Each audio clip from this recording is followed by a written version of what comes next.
Like the scavenger, we sift through our past in a garbage heap. What do we find? What can we use? In 1992, the United States closed their last military base in the Philippines. After almost 100 years, our American guests were gone. But we discovered that our guests forgot to clean up.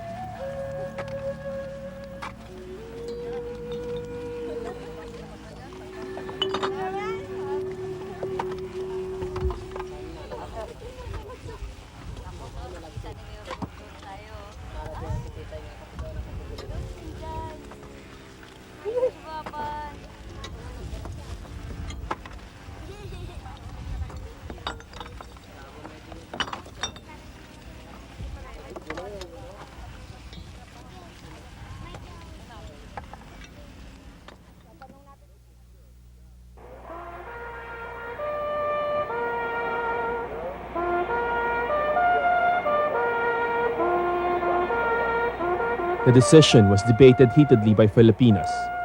For some, closing the American military bases meant betraying a historic friendship with the United States. For others, it was a long overdue declaration of independence. The slaying of the father image. A year before, the Philippine Senate voted on a proposed treaty to extend the lease on Subic Naval Base and Clark Air Base. They would want us to swallow our pride by accepting this grossly unequal treaty. Mr. President, national pride and self-respect are not mere words. These are solid and indispensable values which we must nurture and strengthen within ourselves. They are what make us a nation and not just a population. 12 against, 11 in favor. The treaty is rejected by the Philippine Senate on third reading.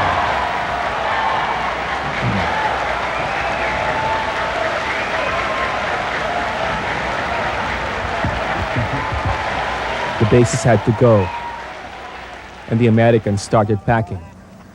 In November 1991, months after the Mount Pinatubo eruption, they abandoned Clark. A year later, in November 1992, they vacated Subic.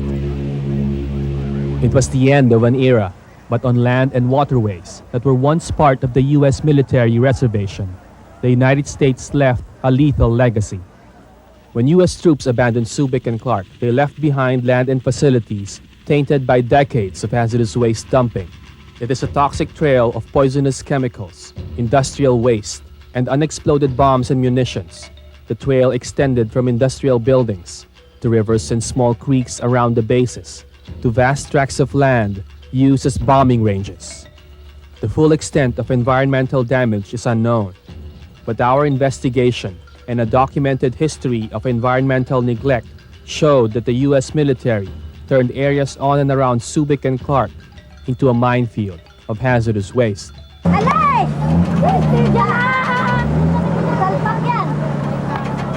Late afternoon in Cabalan, a small community right outside Subic.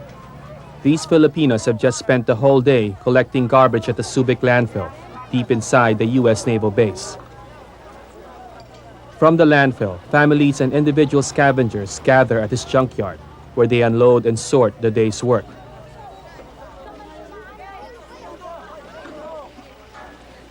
Most of the U.S. Navy's garbage ended up in the Subic landfill or in dump sites in Cabalan and Castillejos.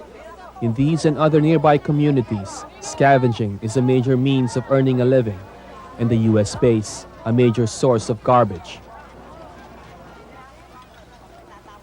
The Americans allowed the Filipinos to work the Subic landfill, where the U.S. Navy dumped lead, asbestos, and other hazardous waste.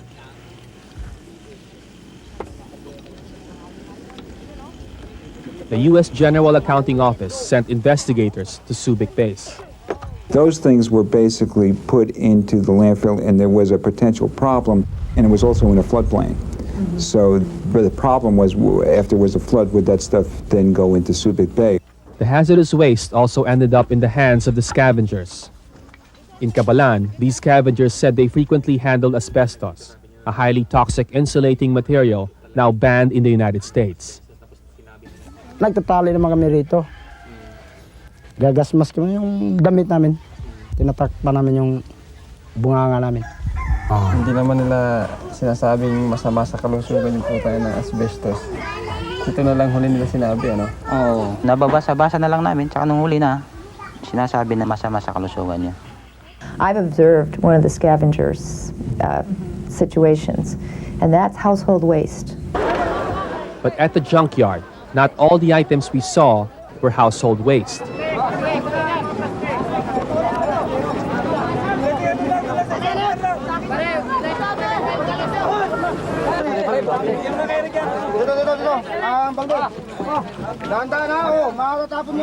These barrels once contained highly toxic and poisonous chemicals. They had all types of warning labels, but few here paid any attention. The stench of grease and paints was oppressive, but no one complained. Most of the items were sold at nearby shops along the main highway leading to the base. Those not sold, the scavengers use in their own homes. I mean, we're giving them an opportunity to take from our refuge whatever they can use, and we're trying to make what I think is, a fairly unusual situation as safe as possible. It's the first time I've ever seen anything done like that. We would never do that in the United States.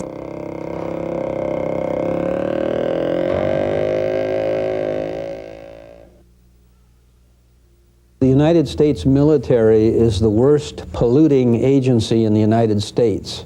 They are largely exempt from the Environmental Protection Agency rules and standards, and as a result, the United States military have just polluted the United States and its series of overseas bases in any number of ways.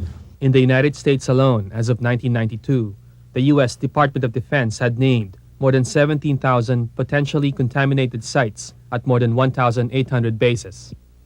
The U.S. General Accounting Office conducted its own investigation of overseas bases. In a January 1992 report, the GAO said that the U.S. military in the Philippines had identified significant environmental damage at Clark and Subic.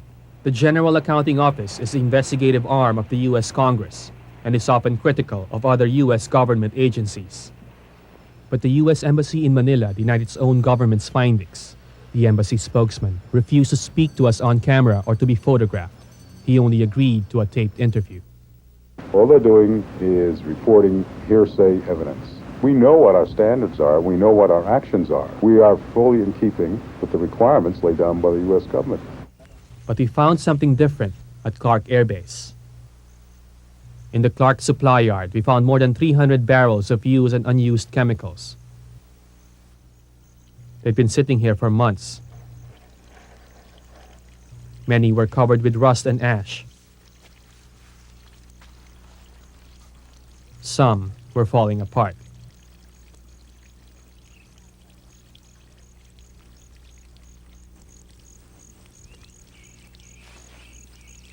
A team of Filipino scientists inspected the barrels. With the action of weather, the rain and the sun, for example, that a number of those barrels will corrode even more. We already saw a number of them that were in pretty advanced stage of corrosion, and as a result could simply leak and contaminate possibly the groundwater. According to the policy set by the U.S. Defense Department, U.S. military bases must comply with either host country standards or U.S. standards, depending on whichever is more stringent. The problem with that is that it leaves it up to the individual installation commander to, first of all, know what the laws and regulations of the host country are, whether they are more or less stringent than those of the United States, and to exercise his judgment as to what is practicable in terms of applying the laws and regulations of the United States at overseas bases. In the Philippines, U.S. military officials briefed the GAO investigators on the standards they followed. They admitted that in terms of following U.S. standards or Philippine standards, it was not being done. Well, I could not get a copy of the environmental standards for the Philippines. No one on base had a copy of them. In defending their record, some U.S. officials would rather point to the pollution and congestion in Philippine cities and compare these with Subic. It's a lot cleaner than a good share of Manila. Water pollution, sewage pollution. And you look at Subic and look at most of Metro Manila. My God, what a difference. We may not have succeeded in many aspects of environmental protection, but that shouldn't be an argument. Just because we are a sick country, that doesn't mean to say you can just allow this person to be exposed to germs that you are carrying. We also found out that U.S. military officials were either ignorant of or simply ignored Philippine laws. In a June 1990 Los Angeles Times article, a U.S. Air Force official claimed that the Philippines had no environmental laws. In fact, Philippine environmental laws filled at least 3 volumes. In an April 1991 U.S. congressional report, a Subic official told a visiting U.S. congressman that they had not received a translated version of Philippine environmental laws. All Philippine laws, environmental or otherwise, are written and published in English. But the U.S. military's policy has another catch. If for whatever reason, the Philippines is unable to enforce its own environmental laws, then the U.S. military did not have to enforce them either. It was a very convenient policy. If you take the U.S. policy in terms of where it relies on a poor country to implement standards that are the equivalent of the United States, and you know they don't have the resources to do that, it does give you a license to pollute in a less developed country. The United States wielded a powerful license in the Philippines. The Philippines was the first and only U.S. colony, the consequence of a 3-year American War of Conquest at the turn of the century. The United States granted the Philippines independence in 1946, but on condition that the new Philippine government signed several agreements. One was the 1947 Military Bases Agreement, which gave the United States a 99-year lease on 23 military bases, including Subic and Clark. For 40 years, Subic and Clark were the largest U.S. military bases outside the United States, the key American military outposts in the Asia-Pacific. Consequently, the bases were also the centerpieces of U.S. policy in the Philippines. Despite the end of the colonial era, the Philippines remained a dependent ally, and the United States maintained its dominant role. Historically, the United States sort of dictated the terms of the relationship. In other words, it was a big brother and a very small brother. And so we told you pretty much what we wanted and took what we needed. Admiral Carroll served in the U.S. Navy for 37 years. Today, he is a critic of U.S. defense and foreign policies. But as a U.S. Pacific Fleet commander at the height of the Vietnam War, he led ships and carriers into Subic Base. We had a large aircraft rework facility there, and we had the large ship repair facility. And in working on those aircraft and those ships, we had to purge them, flush them out, strip the paint off, paint them with all the residues that painting produced, so that we were endlessly producing industrial toxic material and then discarding it without due regard for the pollution problem. Behind us, we just left trails of waste and garbage and toxic materials for decades. The GAO report and an internal U.S. Navy study called Environmental Compliance Evaluation identified at least 3 major toxic hotspots at Subic, including the ship repair facility along Subic Bay. The danger of this type of situation is that the problems will only be seen, say, 20, possibly 30 years from now. And that's what makes it more difficult for us trying to point out to people that we should be concerned about cleaning up the mess that's been left behind in this bases. Mess left behind can cause diseases that communities around the base are poorly equipped to deal with. The toxic materials dumped at Subic will remain in the soil, water, and sediment for many years. They could contaminate the food and water supply. Chronic exposure to asbestos can cause all kinds of lung diseases, including cancer. Exposure to lead and other metals can cause anemia, mental retardation, and birth defects. No health studies have been done on these communities. The people are poor, the environment is polluted, and the healthcare system inadequate. To these, the U.S. military added decades of contamination. The threat is largely invisible now, but it is there. If you walk or drive through Subic Bay, it looks rather pristine compared to the rest of the neighborhood. And you would say, hey, it looks pretty good. These problems that you have are underground in things that you don't see. But in another part of the U.S. military reservation, the scars are much more obvious. We crossed Subic Bay to a small remote barrio west of the U.S. Naval Base.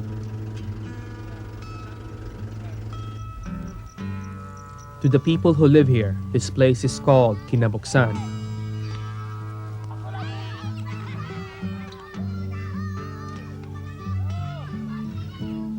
To the U.S. military, Kinabuksan was codenamed Red Beach.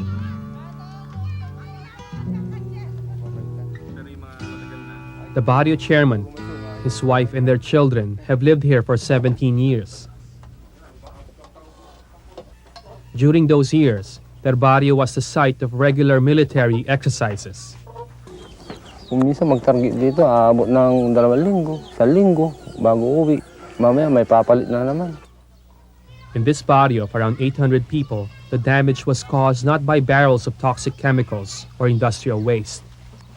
Right behind Kinabuksan was land used by the Americans for bombing practice. When we saw it, it was littered with all kinds of military junk and dotted by charred stumps of trees felled by artillery fire. Buried beneath were unexploded bombs. For the people of Kinabuksan, the bombing range was a double-edged legacy. Many of them made money selling scrap metal or reusing the U.S. military's junk. But like the scavengers from Cabalan, they are exposed to unseen dangers. Some of these unexploded ordnance can contaminate groundwater and can release various types of chemicals that would be detrimental to human health. The unexploded bombs had a more immediate impact. In December 1989, Fernando Velonza's 12-year-old son went to the firing range with his friends. They were looking for spent shells. To clear a portion of the range choked with weeds, Anding Velonza started the fire. Kaso po masusukan noon. Sinusunog ko po para makakapulot ako ng mga kapsula. Hindi ko mo yung lugar? Opo. Hindi ko po alam may smoke doon. Yung biglang tinamaan po ako. Ngayon, nung tingnan ko ang mukha ng anak ko, sugat-sugat, uka-uka yung mukha niya. American troops in the area took Anding Velonza to the base where his wounds were treated. The explosion left many scars. It is our understanding that teams are sent in there to clean up. Now, if a bomb is dropped and it goes 20 feet down, again, we're talking about anything that goes at the surface that is visible, they're dealing with that. If there's something that happened years ago or that's dug down, then I'm not sure what they're doing. So far, the U.S. military has done nothing about the damage beneath the surface, whether in Kinabuksan or in other sites in the former U.S. bases. In fact, no comprehensive environmental study, a standard procedure before closing an American base, was done on either Subic or Clark. According to the General Accounting Office, studying and cleaning up the former bases could cost at least $50 million. But some American officials have claimed they're not responsible. The 1947 Bases Agreement, as amended, does not require the U.S. government to do anything, even if there were environmental damage. Don't you feel that these issues go beyond the treaty? No, horseshit. You quote me hard. Horseshit. Nothing goes beyond the treaty. It's not like that the United States is running away without giving the Philippine government something.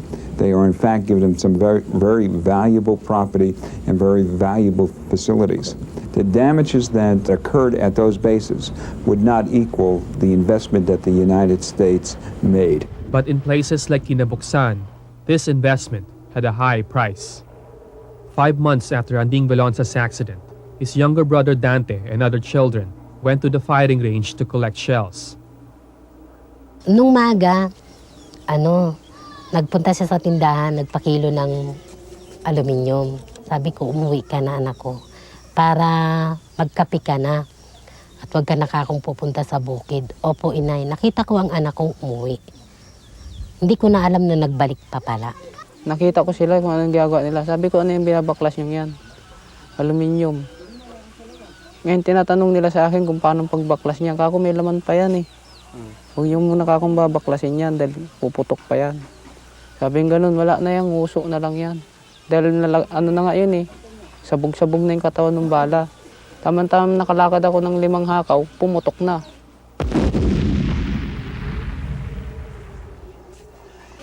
Yung pagputok nun, nadamay na nga ako, tinamaan ako dito sa mata. Biglang nagdilim yung paningin ng isang mata ko. Nakita ko na sila. Nagsambulat na sila lahat, may putol ng kamay. Nung pumutok, nakita ko yung pamangking ko buhat-buhat ng kapatid niya. Siyempre, bata yun na na-aksidente. Hindi ko alam na may anak ako doon. Siyempre, pamangkin mo yun, dapat lang tulungan. Nung tinulungan ko ang pamangkin ko, inabot ko ng playa, bumalik uli ako. Masasalubong ko ngayon itong sa kong pamangkin na naman, tumutulo yung dugo. Sabi ko, pati baba, ikaw nadamay. Opo, nanay, sabi niya. Hindi man sinabi sa akin na yung sedan ay kasama. Nung bumalik uli ako doon, nangangatog ang tuhod ko, hindi ko malaman kung anong gagawin ko. Ang sabi sa akin ng isang tao, bumuwi ka na dahil yung anak mo andoon na sa inyo. Sedan. Nung naabutan ko nga dito nga, patay na ang anak ko. Hindi ko alam kung anong gagawin ko. Andyan ang tumalon, andyan ang magsisigaw para kami nasiyak.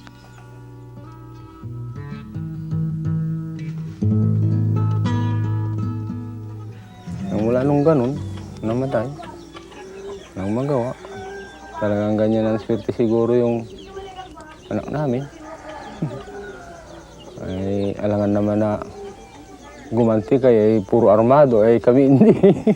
Di, pasensya na lang, talagang isipin na lang na parang aksidente. Ganun na lang nasa isip ko noon. Pero ilang araw na para akong gusto ko lumayas eh. Dito sa lugar na ito. Kung hindi ko lang inahawakan itong baryong ito, lumayas ako eh. Nahiya naman ako, baka sabihin nila ay hindi kaya ng baryo. Pero pinagtiyagaan ko rin, pinag-isipan ko rin na bumalik yung dati kong kaisipan at hindi ko mapabayaan itong baryo. The U.S. Navy gave the Velonsas the peso equivalent of $2,000 for Dante's death. But before receiving the check, the Velonsas had to sign a document waiving their right to sue the U.S. government. Nung tinanggap ko yung cheque, sabi ko kay Mayor, Mayor, ito bang buhay ng anak ko? Sabi ko.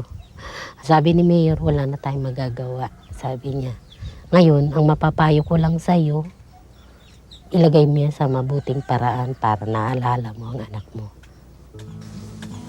Bumili ako ng isang bangkat, isang motor, yun lang, panghanap buhay.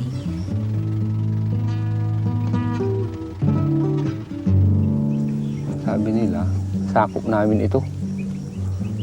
Bakit kayo nagkasakop dito? Pilipinas ito. Nangungupa lang kayo hindi yung sakop.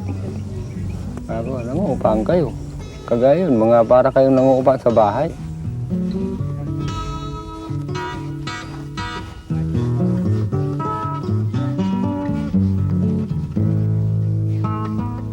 I think if resources were not an issue, you'd see a very different situation. But I guess there, and again, is the myth. We're not the rich country that everybody thinks we are, because certainly you can argue that we were the more powerful country, we were the more rich country, we could call the shots and those sorts of things. But it's still your basis, it was still your land, it was still your government. They still had a say in the matter. The Philippine Congress has begun investigating the case. Despite the obvious difficulties of suing the U.S. government, some Filipinos believe the case is worth pursuing. Raising the issue, they say, could open the eyes of many Filipinos. You see, it would be hard for them to understand that a power like the United States would not be interested in living up to its commitment to a healthy environment. So that it would affect I am quite certain it would affect the Filipino people's perception of how to deal with the superpowers, particularly the United States, with respect to other issues. So perhaps more and more people will realize that when you deal with any country for that matter, you have to look out for your own interests. Nobody else will look out for your own interests. Sifting through the garbage heap, this is what we found. A power unwilling to take responsibility for the past. A nation struggling to learn the lessons from nearly a century of American presence. Ayaw ko na yung nakaraan. Kasi masakit eh. Ayaw ko nang may mamatay pa mga bata.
Estamos dispuestos a pelear, pero tenemos que estar unidos y no lo vamos a tener mal entonces, porque hay mucho amor y mucha...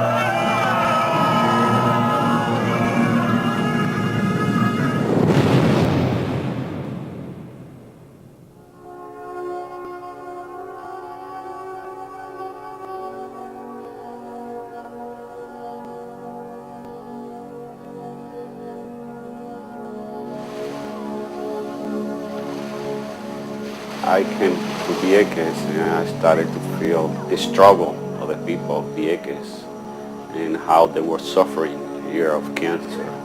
I was visiting them to their houses, seeing young people, old people on bed, dying of cancer. So I started asking questions about myself and the church and the position I have to take. I have been living here in Vieques for 35 years with my family, 5 children, 6 grandchildren, and my husband. Last year I was treated for cancer, and fortunately I am among the 50% of Viequenses who have survived my cancer, because the other 50% die. I live all my life in Vieques. I have cancer. My family, my mother, my sister died with cancer. In my community, many persons had cancer. We don't have any choices.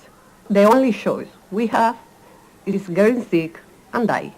I came from a big family, Most of my family, uncles and brothers, cousins, have died from cancer or respiratory diseases. Also, we have many other brothers that have died from respiratory diseases, asthma. We may say now that the people of Vieques, we are a species in danger of extinction. The history of the island is really quite unusual. It has been bombed for nearly 62 years, and by all estimates, several million pounds of bombs were dropped on the island each of those years, meaning that perhaps 1.5 to 200 million pounds of bombs have been exploded on the island during the Navy's tenancy. This is my son in Culebra Island with me one weekend that we went, and he was, as you can see, a very healthy and happy kid. This one, I took it when we went to Punta Soldado, Daquiti, to take some lobsters, and we were having fun there too.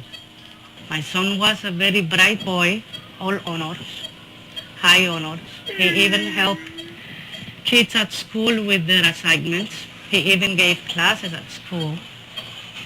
And he was the pride of every Viequense who met my son. My son had a brain tumor in the optic nerve in the right. He went through 5 surgeries, and he went into coma for 2 months. Thanks the Lord, he's here still.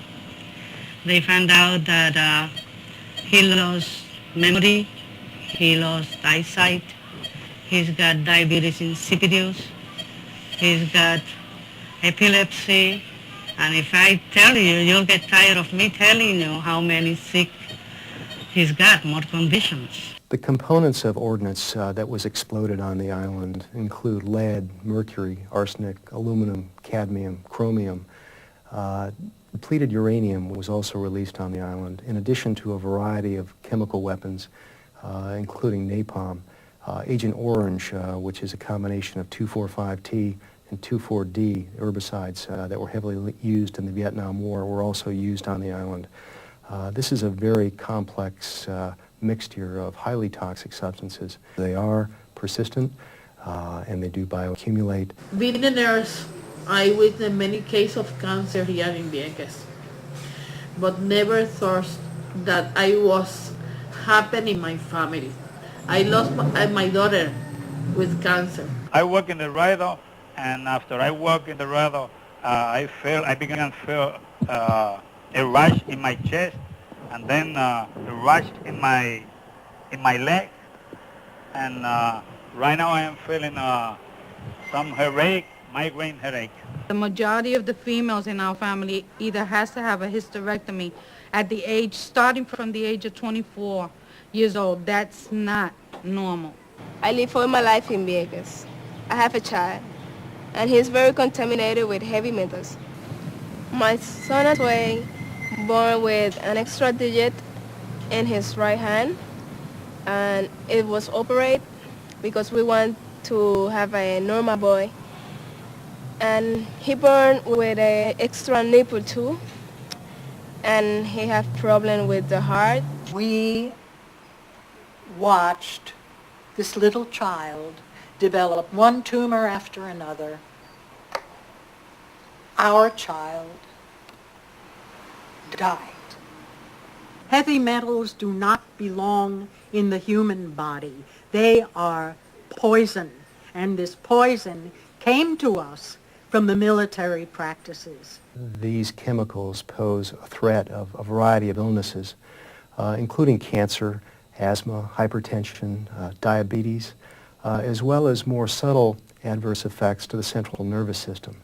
The metals, especially mercury and lead, are very well known to adversely affect normal growth and development, so that islanders' exposure to these compounds should be minimized.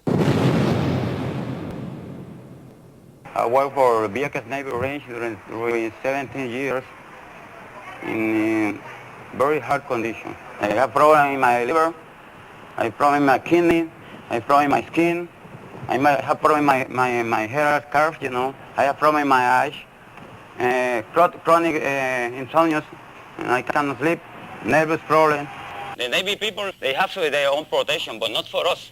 We have to go inside the range with no protection. Just with the clothes like this, you know, work day clothes, you know. To save money, no paid overtime, they cut to us.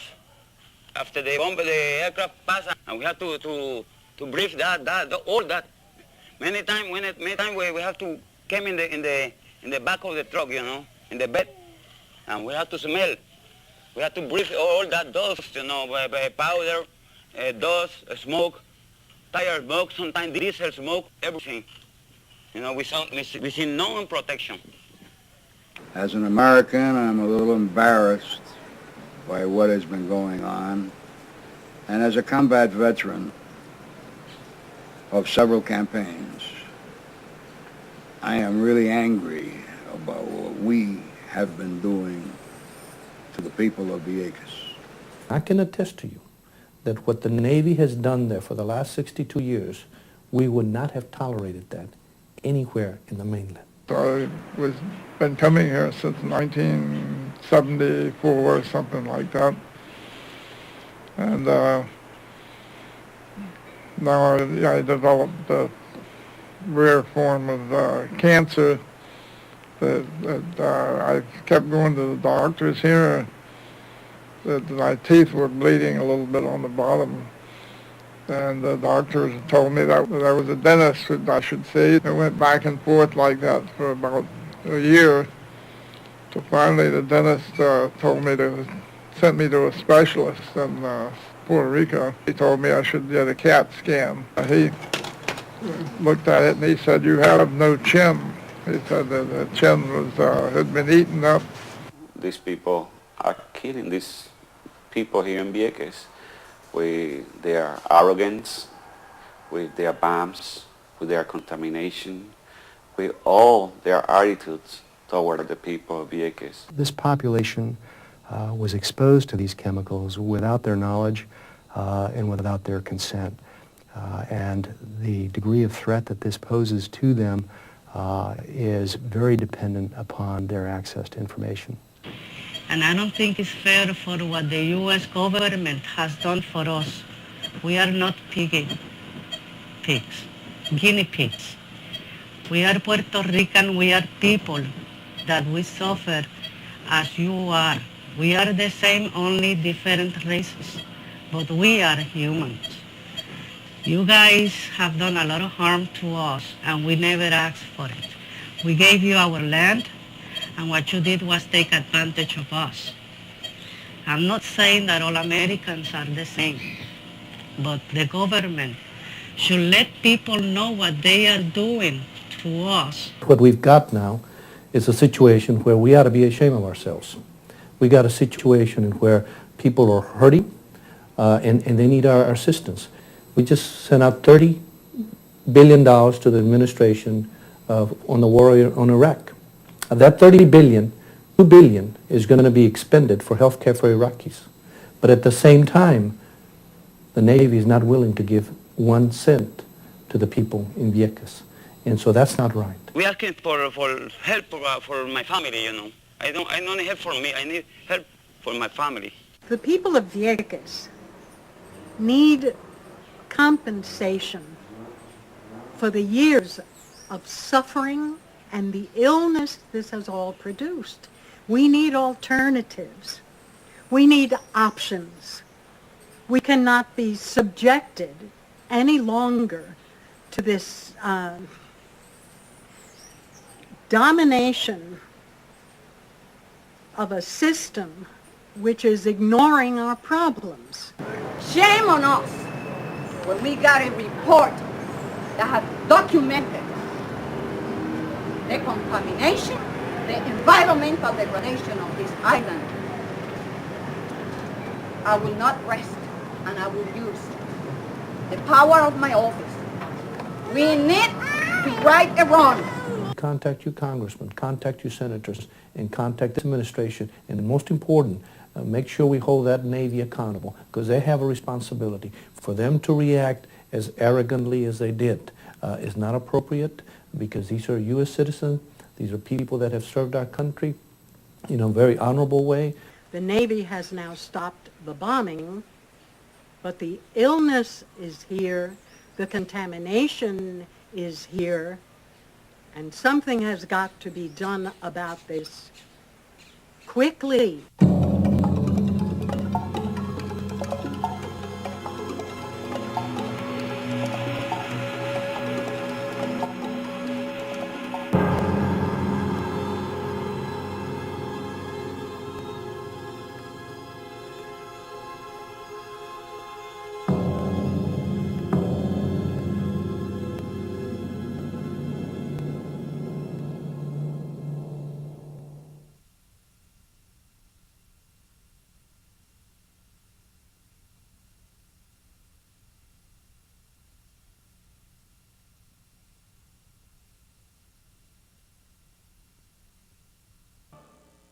Cazador de los mares, lanza ya tu herramienta, que a pesar de los grandes cañones vencerás la tormenta. Cazador de los mares, lanza ya tu herramienta, que a pesar de los grandes cañones vencerás la tormenta. Como el gran pescador Lino Lanzo, que con sus hijos llegó al lugar blanco de la marina, que tiró Lino paró. Cazador de los mares, lanza ya tu herramienta, que a pesar de los grandes cañones vencerás la tormenta. Cazador de los mares, lanza ya tu herramienta, que a pesar de los grandes cañones vencerás la tormenta. Los guerreros de Vieques son yunque, huracán los despertó y con onda y patada disparan a la proa y al cañón. Cazador de los mares, lanza ya tu herramienta, que a pesar de los grandes cañones vencerás la tormenta. Cazador de los mares, lanza ya tu herramienta, que a pesar de los grandes cañones vencerás la tormenta. Guerrero Ángel Rodríguez Cristóbal,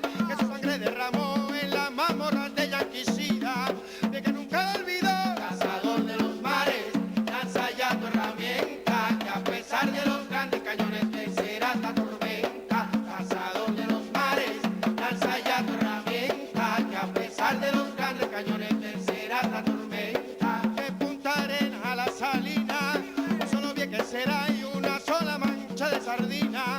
Fuera la marina ya. Cazador de los mares, lanza ya tu herramienta, que a pesar de los grandes cañones vencerás la tormenta. Cazador de los mares, lanza ya tu herramienta, que a pesar de los grandes cañones vencerás la tormenta. Rinden honores a Papo Potter, el Papo Vieques mentao que luchó toda la vida logrando ser un guerrero molao. Cazador de los mares, lanza ya tu herramienta, que a pesar de los grandes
libre.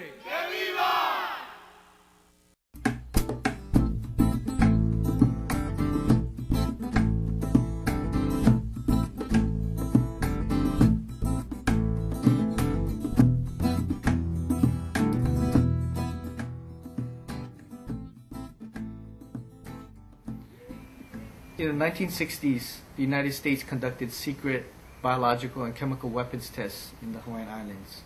And it affected thousands of civilians, but they never told the public. They don't release this information about these tests until decades later. We're just getting this information now. So what else are they doing to us that we don't know about? And when the military releases this information, they act as if they're doing us a favor by telling us that they poisoned us. If we lease a piece of property from next door, what we found is maybe we get to do that for a year or two, and then suddenly someone changes their mind or the place gets sold, and then we're out of business again. That's a good subject there. You're changing your mind. The military gave us a contract to get back up here and clean it and return it back to the family, but they changed their mind. I come from the Aina. I come from my tutu. My tutu brought me here through spirit. The military themselves, they asked me for a lot of favor to work with them. I cooperated with them, thinking they're going to work with me and return the land back.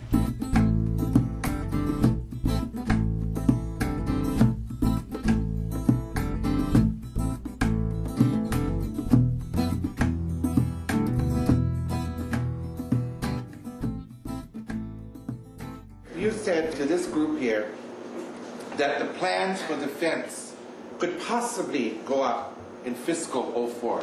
As important as it is that that land is not safe, you're wanting us to wait another 2 years, which maybe the fence is going to go up after we've waited this long? The fence is a six-figure project. It's not anything we could send a group of Marines up there to start putting a fence in. No need to put up fence, just clean the land good. No need to put up fences and apologize and give it back to the Kamaka family. The U.S. Marines want a jungle warfare training area, but this training is geared directly at intervention in the Philippines and Indonesia.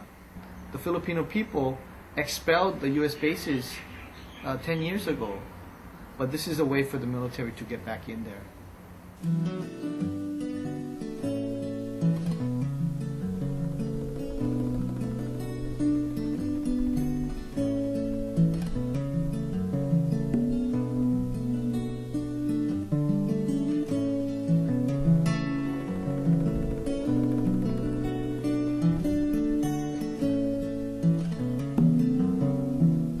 There are some families in Waina that believe that the creation lineage, the creation genealogy started here at Makua. There are many cultural sites that remain today in spite of all of the damaging activity that has occurred here. If you can see behind me the remnants of some walls, those walls are associated with one of the three major heiau. What do you think about the hearings? Do you have any faith in the process? I have absolutely no faith in the process. I mean, the decision has already been made, and the process is sort of how do we justify the decision. I have spent a good part of my life working toward the return of Makua Valley to the people of Waianae, especially those who were summarily evicted from the valley and were forced to give up their homes and their lands for a pittance. I talked to about 25 people and have their stories. You didn't want to publish it. The American military, they don't want these stories told. The average soldier has to qualify on the rifle, then on the machine gun, and all the way up. So they have all of those ranges. By the way, all of those ranges create pollution hazards. The community's question is, what has 60 plus years of military impact had on the Aina, the drinking water, the air?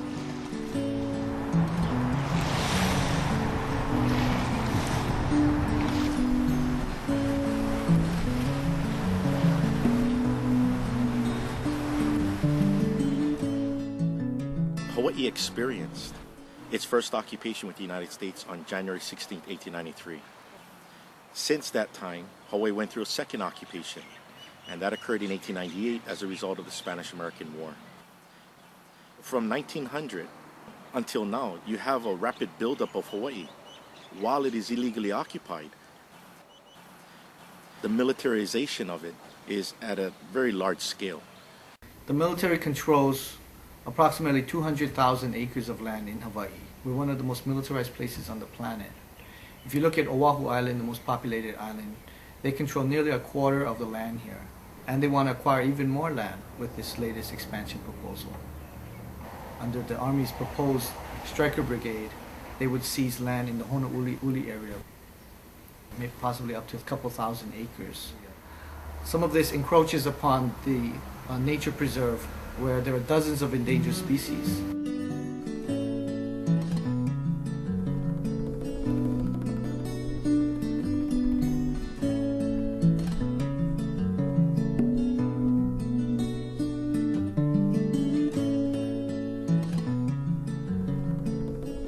Hawaii is the endangered species capital of the world, and meanwhile the military is getting broad exemptions from many of the laws that protect the environment, including the Endangered Species Act.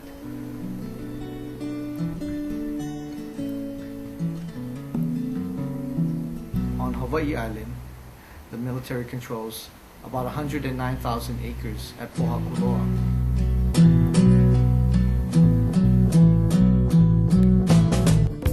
This is already the largest live fire range outside of the continental United States. And now they're proposing to seize another 23,000 acres. What they have already is 3 times the size of Kaho'olawe Island. The military spent $400 million to clean up Kaho'olawe, and they failed. They've only cleaned up 1/10 of that island. What is the legacy that we're leaving to future generations? You better fight for what you believe in. They say one thing and they do another. The Star Wars missile defense system is really not about defense. Its use would be as a shield against retaliation in the event of a first strike by the United States. People think that they need the military for protection. What do you say to that? The military says it. They're here to protect us, that without this military presence we'd be vulnerable. But I say it's actually the opposite, because the military makes us more vulnerable. If you take away our environment, the things that we need to live, then we're less secure. When you look at what their plans were during World War II, Hawaii was a sacrifice area. If the Japanese took over, there were secret plans to do a scorched earth policy here and wipe out all the infrastructure. So when I see things like that, I know that they don't see Hawaii as a place. They're not here to protect us. Woo! Wait up! Fingers are pointing, got to move fast. Potential for violence from people that want what we have, what we've amassed. So we got to be cautious. Who's on our side? 5時半ごろだったと思いますけれども、あちらのテント小屋の方向からですね、20台ぐらいだったでしょうか、乗用車、トラック、資材を積んだトラックですね、が真っ暗だったですけども、ヘッドライトをつけてですね、こちらへやってきました。我々がですね、施設局に対峙している間に、その背後のこちらでですね、もう作業員がですね、トラックから資材を下ろして、すごいスピードで、フェンスを築きました。本当にあっという間だったですけども、そのことに気がついて、今度はそちらの方のですね、作業をやめてもらうということで、そちらの方の阻止行動に入ったわけなんです。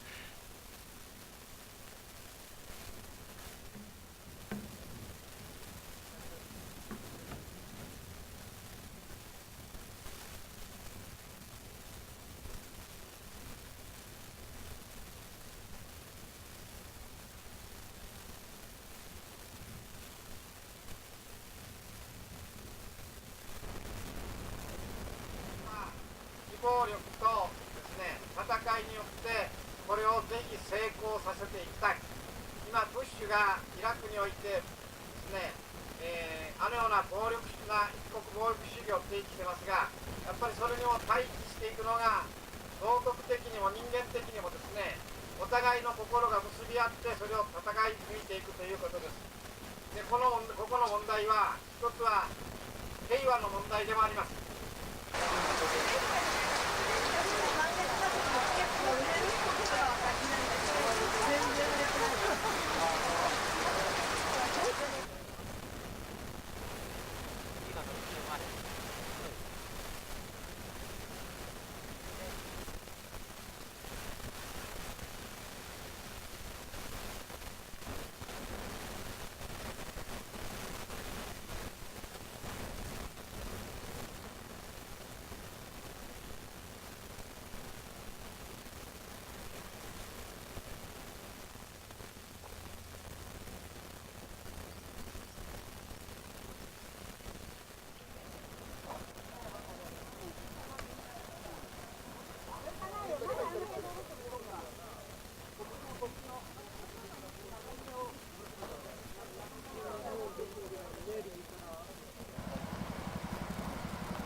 人間の務めだと思います。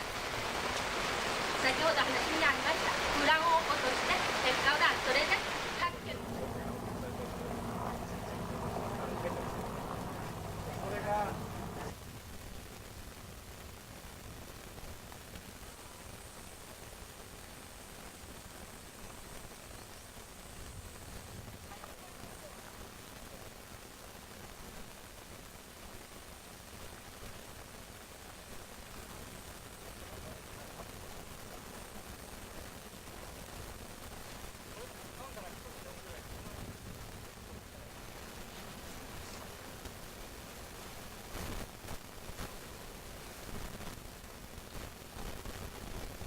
父親を太陽戦争をなくしたんですよ。できっかけはそれですかね。それとその時の小さい頃からですね、幼稚園生ぐらいの時から母親にいろいろ文句言ってきたんですね。どうして父親はいないんだ、どうして戦争したんだということで文句を言ってきたし、言ったけどこちらの母親は大変もうなんていうかな、活発で受け付け物を言う母親だったんですがね、その母親がさえも戦争のこととか父親のことを僕が出したら一言も喋らないんですよね。もっつり黙ってですね。で戦後も沖縄はですね、朝鮮戦争、ベトナム戦争、それから湾岸戦争、今度イラク戦争ですね、常にもう加害者の立場と思うんですよね。でベトナム戦争の時なんかも B52 がうちらの上空ですね飛んでいくんですが、本当に何とも言えないも心境になったんですよ。悔しいというんですかね、ベトナムのあれに対してすまないなというあれですねだったんですが、何もできなくてもあれなんですよね。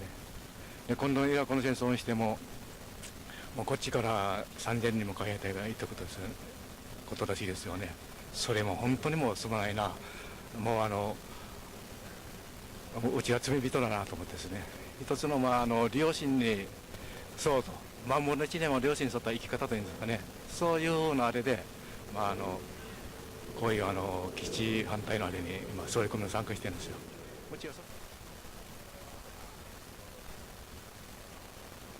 直接のこの座り込みの原因は去年の4月8日、彼らは予備調査を始めました。毎朝どんなに説得しても話しかけても頼んでも船に乗って出て行きました。私たちは阻止できないんだっていう痛い思いをしました。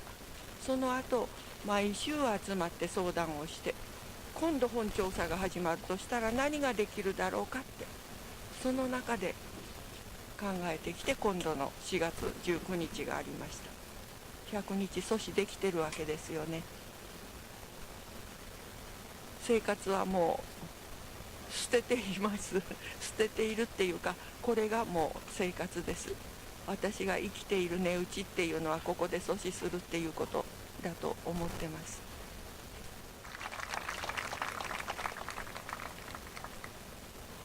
会場の皆さん、こんにちは。今皆さんの前に基地建設阻止座り込み100日集会という横幕が掲げられております。多くの市民の力をいただいて、私たちはこの100日間座り込みを貫徹し、施設局の現場事務所あるいは調査船を出すことを阻止してきました。沖縄はまた今世紀基地と共生をしていかなきゃならないということがあります。この団結弁当を作りながら100日頑張りながら糸数恵子さんを9万5000票っていう票差で圧勝させた戦いをすることができて本当に良かったと思います。金城裕二さんの言葉じゃありませんけども、今この場から日本の国政を変える地殻変動が起きているんだなっていうことを日々感じています。おじいおばあたちは工事を強行しようとする那覇防衛局職員に対し、時にはどうしても工事をするというなら私を殺してから行きなさいと立ちはだかり、ある時は戦前戦後何もない時も海のものを食べ子や孫を育ててきたこの豊かな海に基地は絶対に作らせませんと詰め寄り、辺野古の海に一歩たりとも踏み込ませませんでした。頑張ろう頑張ろう頑張ろう。ありがとうございました。はい、野町会場の団結頑張ろうで今日のすべての集会の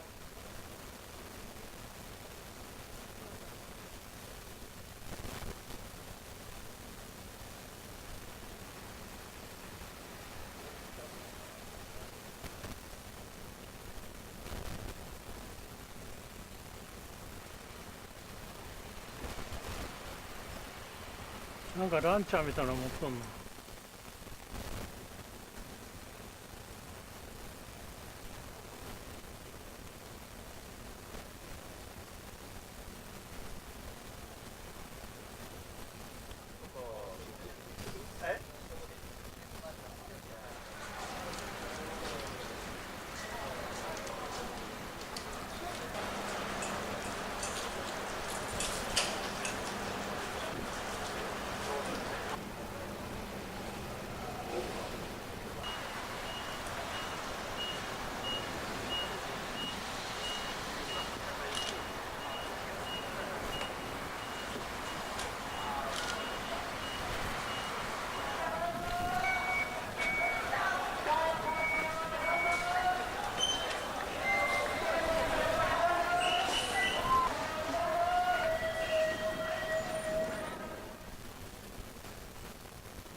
方々の方に普天間基地は危険かって聞いたよね。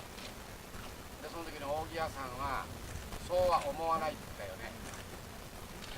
これ確認ですよ。そうは思わないって言ったよね。はい。で徹さんがな、うちの試験さんがな、鉄管飛行場には欠陥機があって落ちるよって言ったよな。じゃあ普天間基地は危険じゃないの？沖縄の痛みをな、沖縄の痛みをね共有するということでね、僕らはね政府の言葉っていうのは日本語じゃないと思ってる。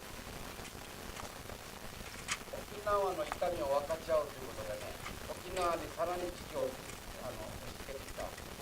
そうすると今回ね、皆さんの取らんとしてる態度はな、現場の人たちの痛みね、この痛みをね取り除くよと言いながらさらに痛みを押し付けようとしてる。簡単に言えば人の痛みをね絶好の機会と捉えてる。これ人間的かって。人間だったらな、人が痛みを持ってる時はその痛みに共感してな、痛みを取り除くっていうのがな、人間らしいことだよ。はい。最初の質問答えてないですから、危険なのか危険じゃないのか、まずちゃんと答えてください。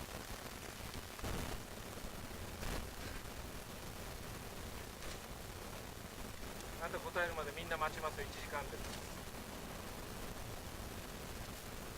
それはちゃんとしてよ。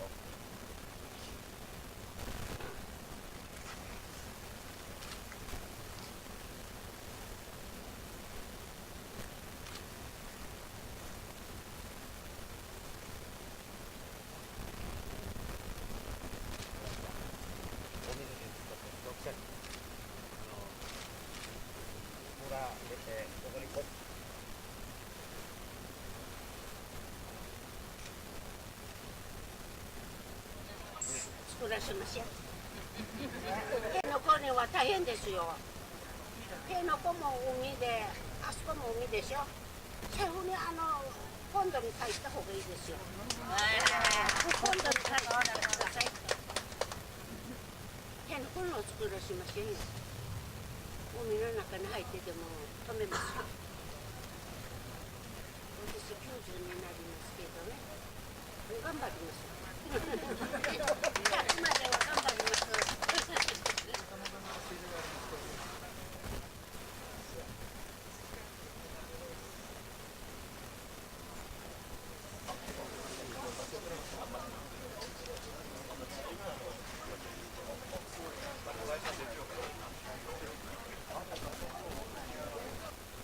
そして自然の破壊をする、そういうことを私たちは許さない。そこは具志堅さんと山城君が指揮を執って工事車両とか防衛局の車両いらない。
75歳です。この日のために1年間練習してきました。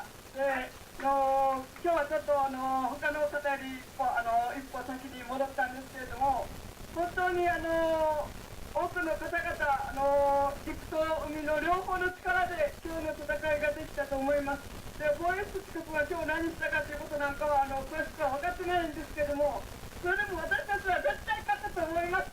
でもう明日も明後日もこれからもずっと戦いは続くし、で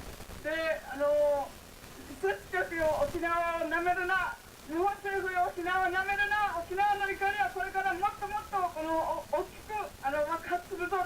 そういうことを本当に今日の戦いの中で防衛室地区に思い知らせることができたと思います。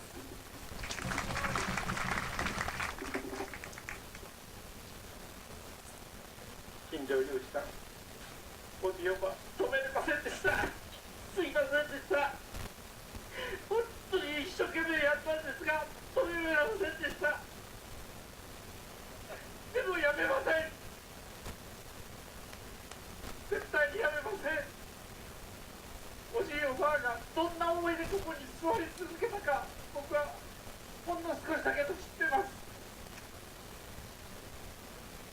もうおじいおばあに難儀させないために今日以上にみんなで協力して本当に止めていくっていう覚悟をより一層強くしました。一人一人の命と暮らしを守るためには米軍ヘリの飛行を直ちに止めていかなければなりません。本日の市民大会は米軍飛行を止め普天間基地の閉鎖を求める市民大会であります。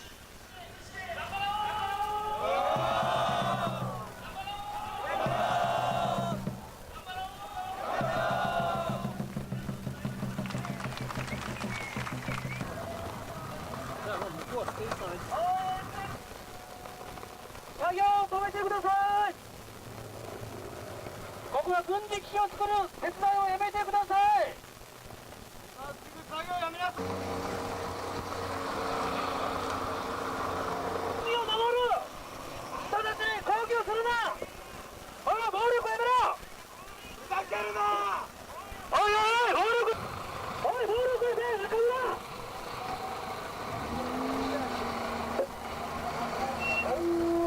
沖縄の海を壊す作業をやめて。暴力してください。やっていいことと悪いことがあるぞ。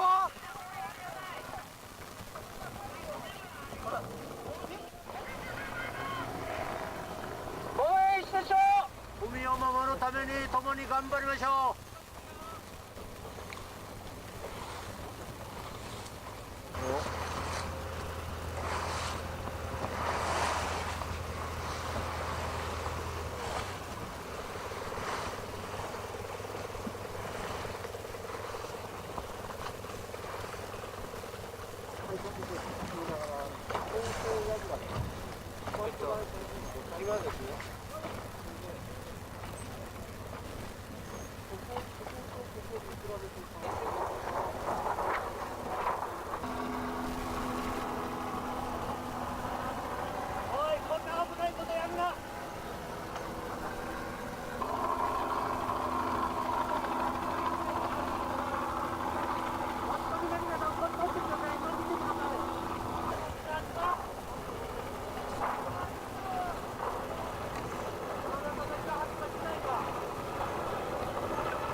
海はですね、海中だけのものではありません。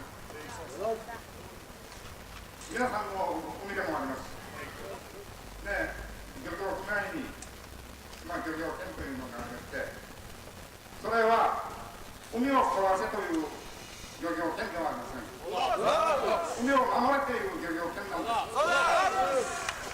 この上司の皆さんは不妊治療としての資格が全くございません。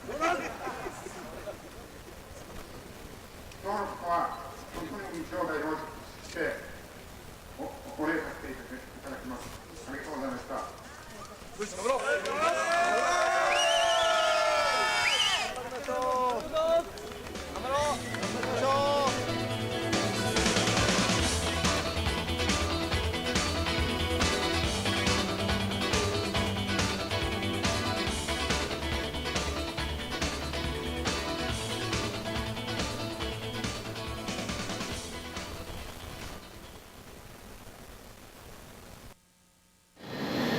평택 미군기지.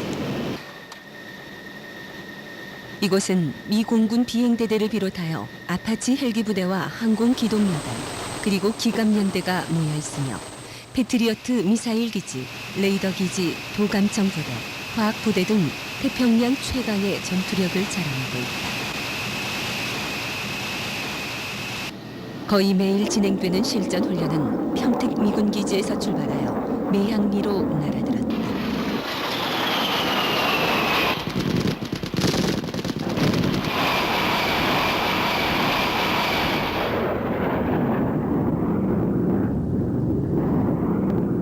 마을로부터 불과 500m도 떨어지지 않았던 매향리 쿠니 사격장은 소음 피해와 오폭 등으로 비판의 목소리가 높아지면서 결국 주민대책위와 전 국민의 힘에 의해 폐쇄됐다.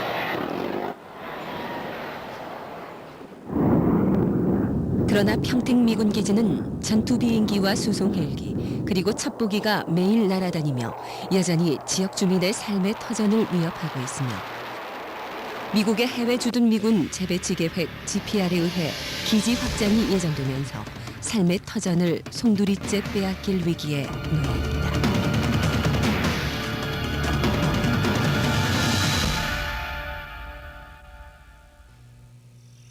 전쟁 시기에도 쫓겨났던 그들은 다시 집을 찾을 수 있으리라 믿으면서 기지 바로 옆에 마을을 이루었다.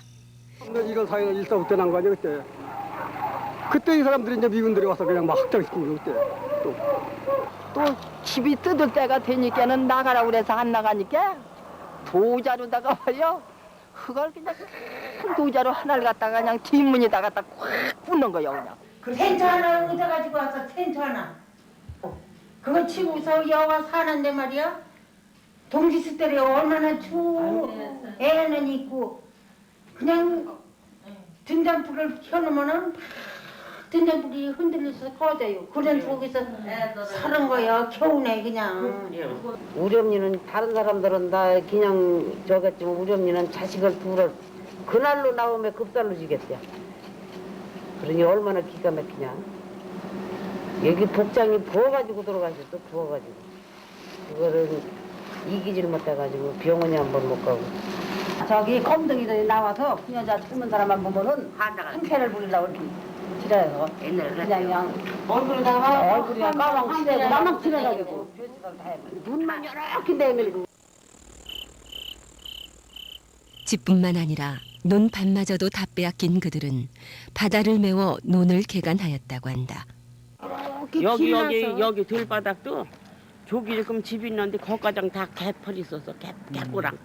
토사가 세이니까 이제 그걸 바다를 저기 농토를 맹글어서 개척을 한 거지. 그때 당시에는 굶어가며 먹을 게 있어? 그게 정부에서 이제 보리쌀, 밀가루, 뭐 강냉이 가루 주면 그거 먹고 댕기면 순전히 삽으로 직을 갖다 싸서 제방을 말았던 거예요. 그 수용되고 있는 지역이 여러분들이 앉아 계신 이 지역입니다. 이 지역이 지금 국방부에서 내려와가지고 수용을 그래서 주민들과 지주들과 협상을 하고 있는 이 땅입니다. 50년 동안 가꾸어 땅심 좋고 질 좋은 토지로 전국에서도 알아준다는 평택쌀. 바로 그 토지와 마을이 주한미군의 확장 예정지였다.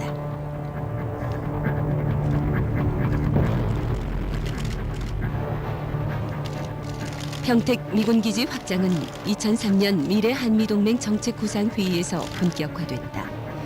90년 초 용산 미군기지 이전을 확정한 후 계속 지연해오던 미국은 신군사 전략의 일환으로 주한미군의 재배치를 자기의 의도대로 관찰했다. 미국은 중장기적으로 한미동맹을 동북아시아 지역동맹으로 확대하는 것을 기본으로 하고 있다. 휴전선의 인계철선으로 인질이 아니라 보다 능동적으로 동북아시아 지역까지 확대하여 지역 분쟁이나 안보 분쟁의 개입, 선제 공격도 마다하지 않겠다는 것이 미국의 신군사 전략인 것이다. 미국 측이 내놓은 재배치 계획은 전국에 흩어진 미군 기지를 평택과 대구 두 개 중심 기지로 통폐합한다는 것이었다. 휴전선에 배치된 미 이사단과 주한미군 사령부인 용산미군 기지를 한강 이남인 평택으로 총집결시켜 북한은 물론 중국까지도 견제하여 동북아에서 새로운 패권 질서를 확보하겠다는 것이다. 미국의 새로운 군사 전략은 해군과 공군의 우위와 신속 기동여단 스트라이커 부대로 대표 지을 수 있다. 평택은 최첨단 공군 기지이며 작년 스트라이커 부대의 훈련과 인근 평택항으로 해병대가 대규모로 들어왔다는 것은 이를 뒷받침해준다. 이를 통해 분명해지는 것은 우리의 바램과 무관하게 미국이 계획하고 개입하는 온갖 분쟁으로 인해 한반도를 중심으로 동북아시아 지역의 평화와 안정이 더욱 위협받게 될 것이라는 점이다.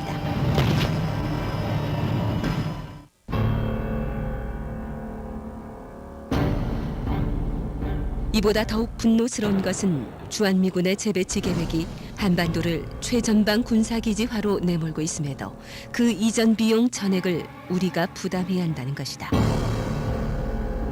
주한미군이 제출한 이전 비용은 무려 5조 5천억 원에 달하며 앞으로 더 많아질 전망이다.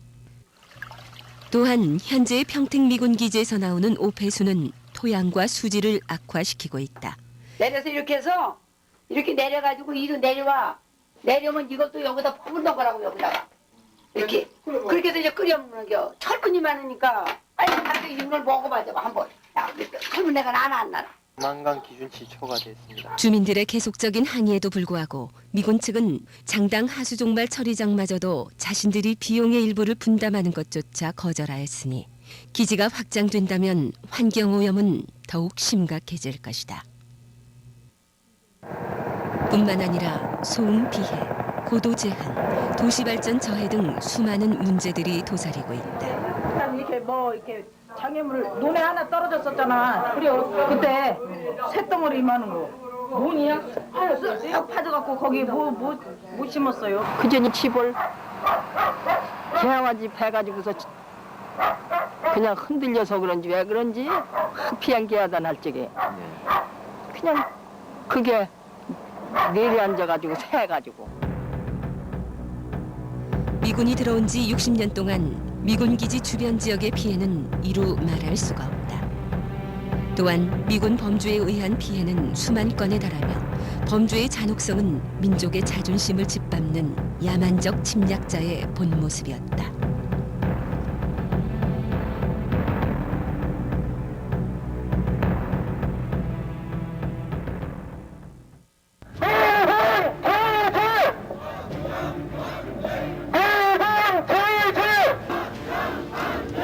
미군 기지 재배치 계획이 전격 발표되면서 평택 주민들과 노동자, 농민, 학생, 그리고 시민사회단체는 즉각적으로 반대에 나섰다.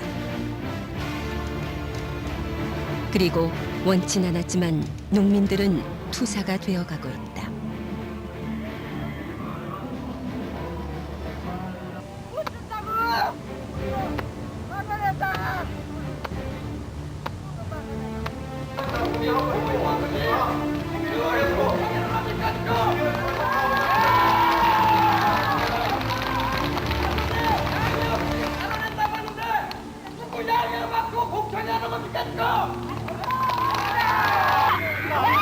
당사자인 주민의 동의 없이 확장 예정지로 발표되고 이전 절차가 단행되는 과정에서 주민들의 분노는 점점 커져만 갔다.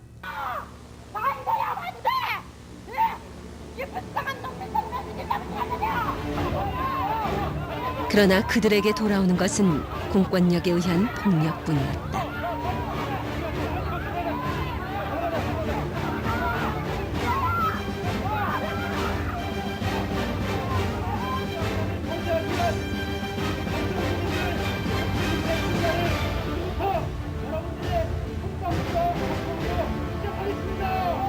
행성 주민들의 촛불 시위는 분노와 원한으로 시작됐다.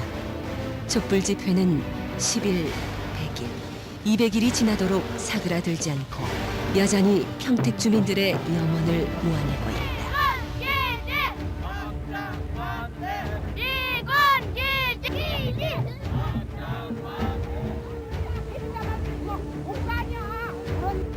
평택 주민이 원하는 것은 더 많은 보상이나 특별법을 통한 피해 대책을 세워달라는 것이 아니라 땀이 배인 자기 땅에서 죽게 해달라는 것이다.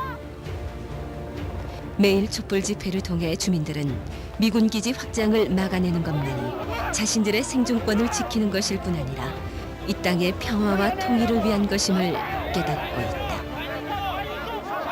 그냥 가슴 아파. 땅이 아프고 내가 남의 집에 가서 구정물에 손 놓고 이걸 장관했기 때문에 애들 사는데 놔두고 나가고 구정물통에 놓고 버린 돈이걸로 그래서 나는 죽을 때까지 두고 싶은 땅이지 엉망금을 준데 지금 싫고 나도 지금 이 손이 장애인이에요. 장애 2급이라도 그런데도 면에서 하나도 없어. 응? 면에서 한 푼도 없는데 나 저거 갖고 농사 좀 먹고 들여나가서 내기캐다 팔아서 먹고 사는 사람이야. 근데 저거까지 내놓으라니까 나는 진짜 너무 마음 아파갖고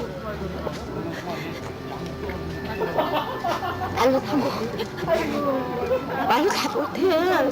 너무 가슴 아파서. 그래서 내가 이런 소리도 안 하려고 그랬는데 내가 해피라면 나를 맞추는 너무 가슴 아파.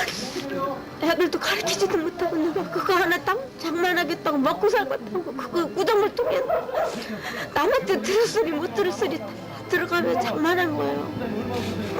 근데 이걸 어느 날 갑자기 이걸 내놓으라고 나는 어떻게 목숨처럼 하고 에? 그렇게 소중히 여기고 흙 한 주먹 흘러나갈세라 흙 한 주먹 모아서 에? 보태서 농사 짓는데 그 땅을 어떻게 값으로 비교를 해요? 애들이 끝까지 이런 식으로 해서 지작물 검사나 우리 들어가는 사람들하고 전혀 협의도 이렇게 안 하고 지네들 강제적으로 지작물 검사 나온다, 돈 안 찾아가면 뭐 어떻게 한다 협박하고 이러면요 네가 죽든지 내가 죽든지 해보자는 얘기예요. 이게 농사 싫고 돈이나 몇 푼 돈이나 좋아하고 일하기 싫어하고 이렇게 살았으면 이렇게 하지도 않아요. 우리는 여기서 쫓겨나 넣었더니 흙이 좋아서 사는 사람들이에요. 이런 시골 사람들은 흙이 좋아서 한 푼 두 푼 생기면 안 먹고 힘들게 해서라도 나중에 자식 되려는데도 그렇고 내 나라에 내 땅에서 나오는 걸 먹고 사는 걸 원하기 때문에 힘들게 그래도 내 농토 가꾸고 사는데 이런 식으로 해서는 그냥은 안 쫓겨나죠.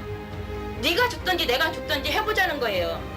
어차피 내 농토도 못 지키고 쫓겨나서 비굴하게 살다가 죽을 바에야 지키고 살다가 죽으면 그게 더 오히려 명예롭지 않겠어요? 우리가 미양리의 승리와 여중생 촛불을 통해서 깨달은 것은 제 아무리 세계 최강의 미국이라 해도 똘똘 뭉쳐 싸우는 국민들 앞에는 무릎 꿇을 수밖에 없다는 사실이었다. 미군 기지 확장은 반드시 막아야 한다. 그것은 주권을 가진 국민의 권리이다. 미군 기지 확장은 반드시 막아야 한다. 그것이 한반도 평화와 통일로 나아가는 길이다. 이제 노동자, 농민, 학생, 그리고 전 국민이 나서야 할 때이다. 지역 주민과 함께 평택 주한미군기지 확장을 반드시 막아내자. 미군 기지 확장 반대! 미군 기지 확장 반대! 미군 기지 확장! 네, 대장님 수고 많이 하셨습니다. 안녕히 돌아가십시오.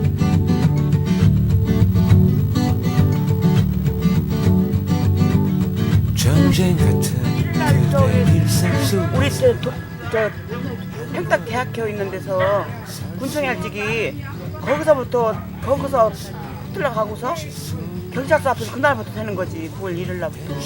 그래가지고 되는 거지. 시간대로 나오는 거지. 다 내일을 저기서 나오는 거지. 뭐 남일에서 나오나?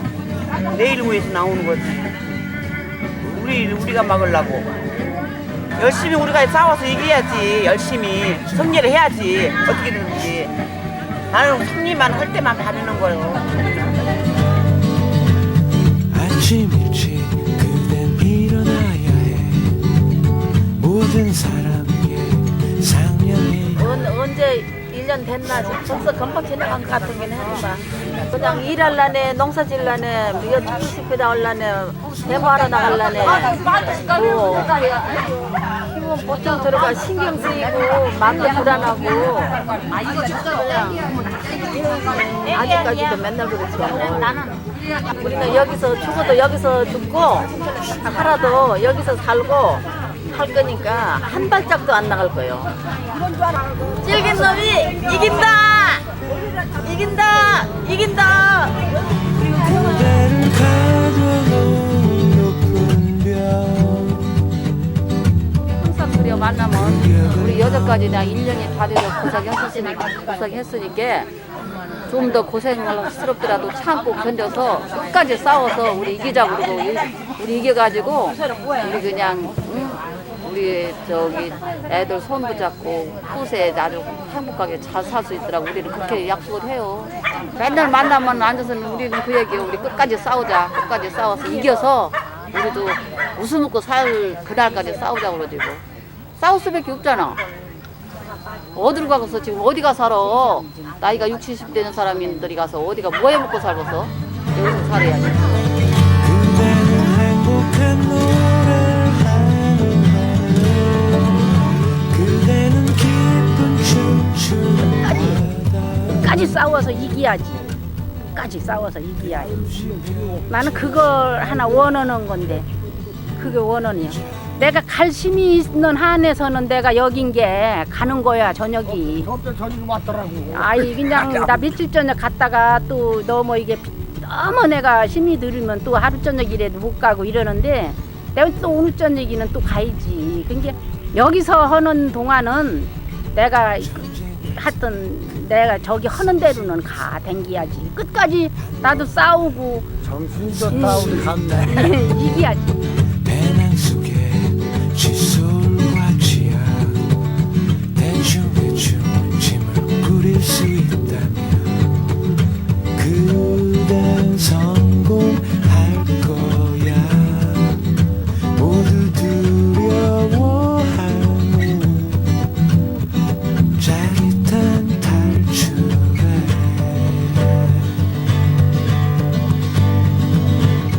오랜 세월 그대 앞에 가로놓인 그대를 가둬놓은 높은 벽.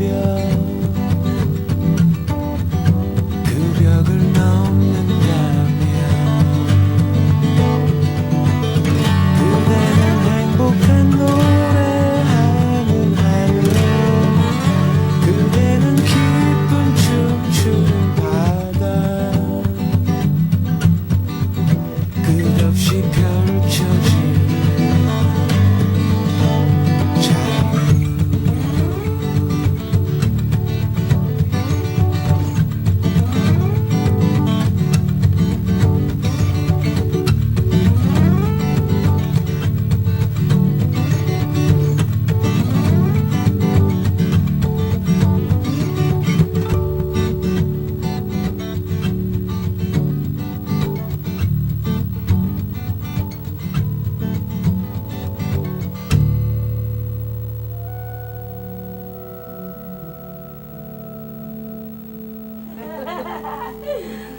아유 얼른 물러나가시면 좋겠어. 오늘 아주 그냥 춤추고 돌아다니게 그냥 땅 안 뺏기고 그냥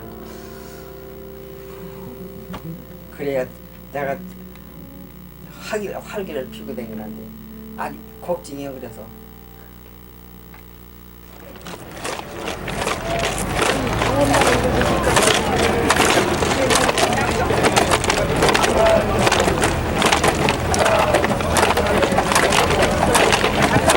Lock.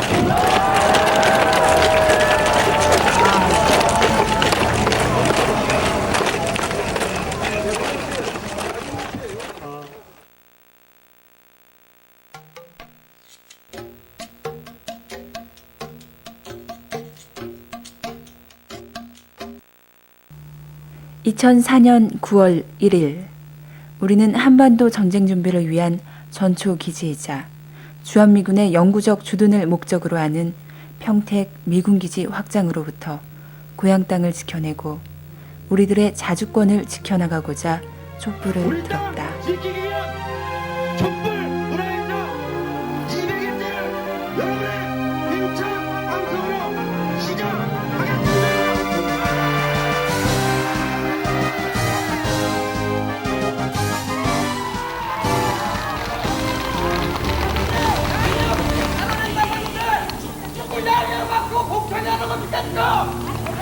주민촛불이 시작되던 날 정부는 평택대학교에서 주민 없는 주민공청회를 개최하였다.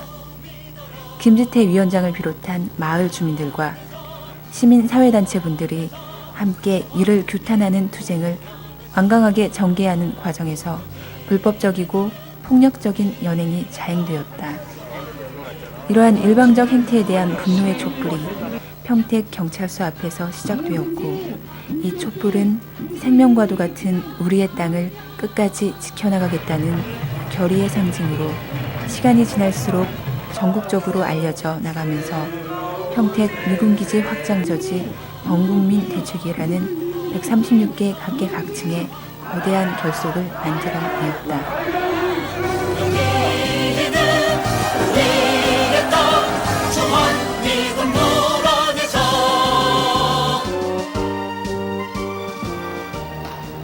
비가 오는 날에는 비를 맞으며 눈이 오면 눈을 맞으며 영하의 칼바람 속에서도 35도가 넘는 폭염 속에서도 내 나라 내 땅을 지키고자 하는 주민들의 굳은 마음을 가로막을 수 없었다. 아무도 수백 일이 지날 동안 이 촛불이 계속될 것이라는 확신을 갖지 못했지만 이제는 모두가 한마음이 되어 미군기지를 막아내는 그날까지 결코 촛불을 내릴 수 없다고 생각한다. 우리는 승리하고 있다. 평생을 농사밖에 모르시던 많은 분들이 우리가 단결하고 우리가 힘을 모으면 못할 것이 없다는 확신을 배웠다. 이 땅의 주인인 국민들을 몰아내고 외국 군대에게 바치려는 잘못된 평택 미군기지의 확장 계획은 매양리 사격장이 폐쇄되었듯이 반드시 역사의 심판을 받을 것이다. 여기는 바로 우리의 땅.